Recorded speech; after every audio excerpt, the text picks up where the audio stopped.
right now on Higher Journeys with Alexis Brooks. What happened to me was I was attacked by an earthbound spirit when I was 7 years old in a house that my uncle was renting. And when this happened, it was, first of all, it was a type of an assault, and it was very uncomfortable. And a lot of these earthbound spirits, because sometimes you have people that are like that. They're either molesters or have some type of a really negative behavior pattern where they're in the human body, and then their body dies, they don't cross over, and they seem to become something even worse. And I think that's what I experienced there. And that people that have that either clairvoyant or mediumship ability is like a lighthouse in that darkness to those earthbound spirits. And then they either try to attach. If they can't attach, they'll hate, and they'll try to project things into your mind: fear, violence, things of that nature. So that helps to kind of restrict the people that have gifts from ever using them. It'll scare you half to death. It'll make you want the ability to go away, especially because our society doesn't openly train people how to deal with these abilities. Instead we act like it doesn't exist. So that's the first part, as concerning psychic abilities and mediumship, concerning earthbound spirits that I had to deal with.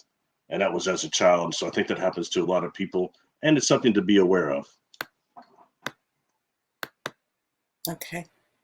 It is something to be aware of. And you're right. Society, not only do we not give due attention to these sorts of things, there's still, a major giggle factor when it comes to the validity of these things. And I say we do not have time for that, for all the people, whatever the phenomena is, whatever the scenario is, whether it is contact with non-human intelligence, of which we both agree there may be millions of people globally having contact on a regular basis, and it's still not considered a valid phenomenon because it's not understood.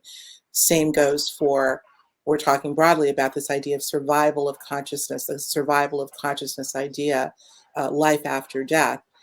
Sure, life after death, consciousness continues, but if that consciousness is in effect stuck here or hovering close to the planet, there's a problem. And something, Alexis, is how easy that happens for someone to get stuck here. So in that way, it's not just a recent phenomenon. It's been going on a long time, because I've crossed over a few spirits that are still here based on relationships from other lifetimes, that the other spirit has incarnated back here for another lifetime, and they're still trying to hang around. So it's that type of a deal. And so the major things would be substance abuse. That's a big one that keeps people here.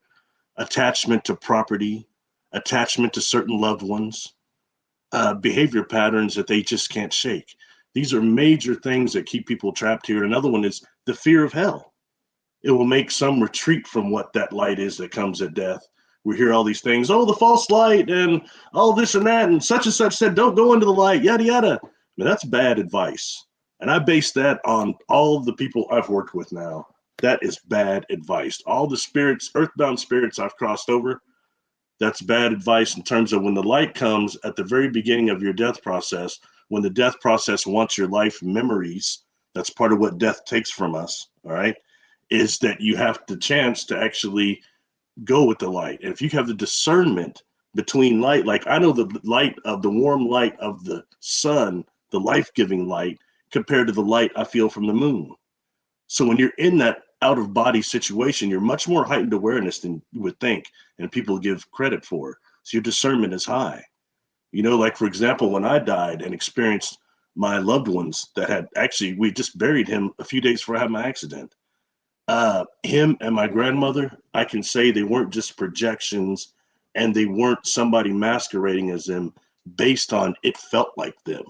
I could feel them as energy, as spirits, even though it was physical, like talking to you. At least I thought it was, but it was that kind of that corridor between the death process. But that's another subject. Anyway, I just want to just make it clear of how easy it is for people to get stuck here and then not go into the light or run from it because they think it's judgment.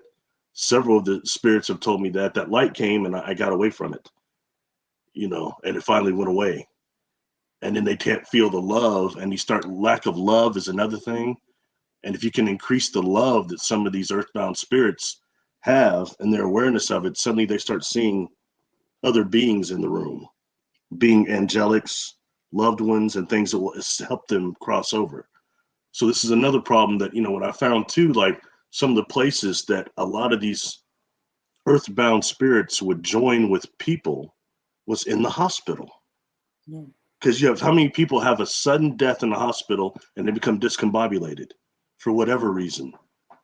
I had okay, just example. We'll just go here. It's taking us down the rabbit hole, right? The last earthbound spirit I had crossed over, it was a female, and she had attached to the client at the hospital, and she said there were several people in there. There's a bunch of us in there. There were always a bunch of us around, but I was the only one that could join with them. And when she says this, after time, I ask, well, how many were in there trying to join? And the number they gave me was, there was about somewhere between 35 and 50 of us. But only I could join and was strong enough to jump on. And when you start going to that factor, I want to say something else. I may have mentioned this in our last show, is that a lot of these spirits have told me that they joined with the person in the incubator room when they were babies. So that means these are earthbound spirits that have been with this person for their whole life. They may be in their 40s, 50s, 60s, and it's a part of their personality. They think it's them, and it's not. It's just earthbound spirit. And that, I think that's a very common too, and it's somewhat terrifying because as a society, we're not even addressing that we need to energetically protect our youth when they're born. Energetically, that the immune system is like, or the aura is like the immune system towards these earthbound spirits and entities that are negative than that, more negative. And we're just talking now about the earthbound spirit, people like you and I that don't cross over, normal people. Okay, we're not talking about the demonic. We're not even going that deep. And this occurs like everything else on this planet. There's layers of all this. And this is the layer of those of us that don't cross over for various reasons and beliefs and ideas that we get, behavior patterns before crossing over. And from a mediumship aspect, I'll say this. At first, it was very disconcerting to me because I can detect earthbound spirits or ghosts, whatever you want to call them, spirits that are attached to people on the outside of their energy field, like a grandparent, a parent, a brother, a sister. They'll come through, and when they step forward, they'll give me some type of survival evidence before I communicate it to the client. That's different. These are not visible outside, detectable outside, because they're entwined in the person's behavior patterns. Something about the personality doesn't die during the death process. The physical body might, but something about the personality and the behavior patterns do not.